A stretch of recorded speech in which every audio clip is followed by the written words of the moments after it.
Every single person who plays this game is a golf instructor, but nobody is a golf psychologist. So I'm going to show you today how to think, what to think, give you some tips on how to play that golf shot. All right, come on, let's go to the range.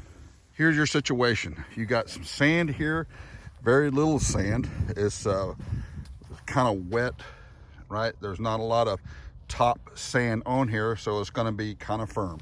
You've got a downhill shot right here.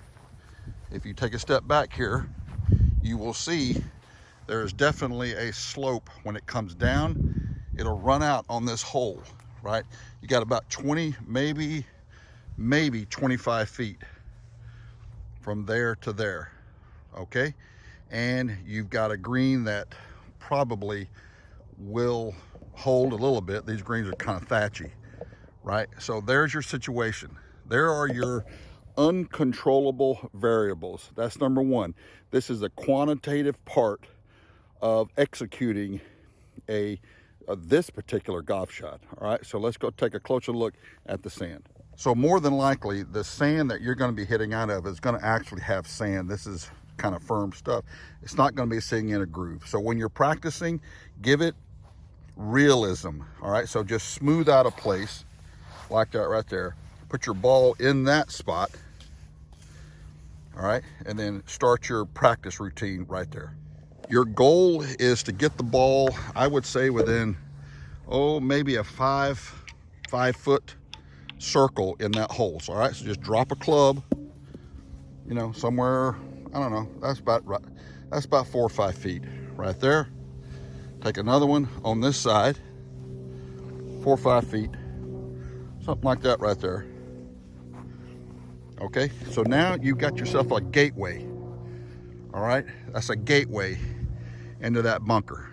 Focus on the gateway, 5 feet and in. Because of the lie, you want to make sure that you have a very steep angle coming down into the ball. You don't need a large, huge backswing, but what you do need is a very steep angle into the ball. All right, let me demonstrate that.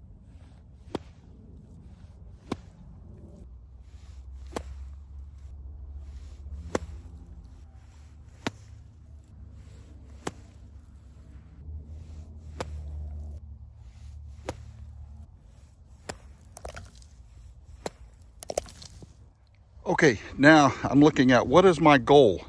My goal was about 50%. All right, so out of 10 balls, I wanted to hit 10. So that's 1, 2, 3, 4, and 5. And then I hit 5. 1, 2, 3, 4, 5. That went long. All right. So in my mind, I am 50%, about 50%, which is my goal. Okay, so that's all I'm trying to do here. I'm not trying to hit balls in the hole. I'm not trying to make some miracle shot.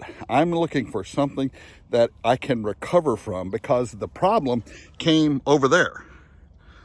The problem is not here, right? I just figured out what I needed to overcome in order to get a ball within 5 feet circumference of this hole. I feel like I did a pretty good job. What are my thoughts about hitting this golf shot? What you should be thinking about when you're faced with this situation? The number one thing you do not think about is, I hope I don't leave it in this bunker.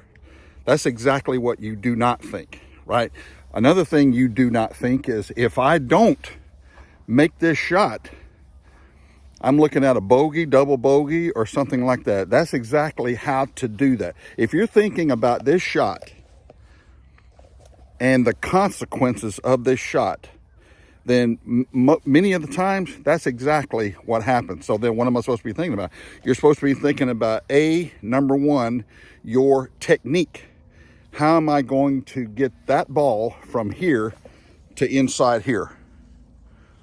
How am I going to do that, right? And I would think that would be basically it, is on the how, on something like that.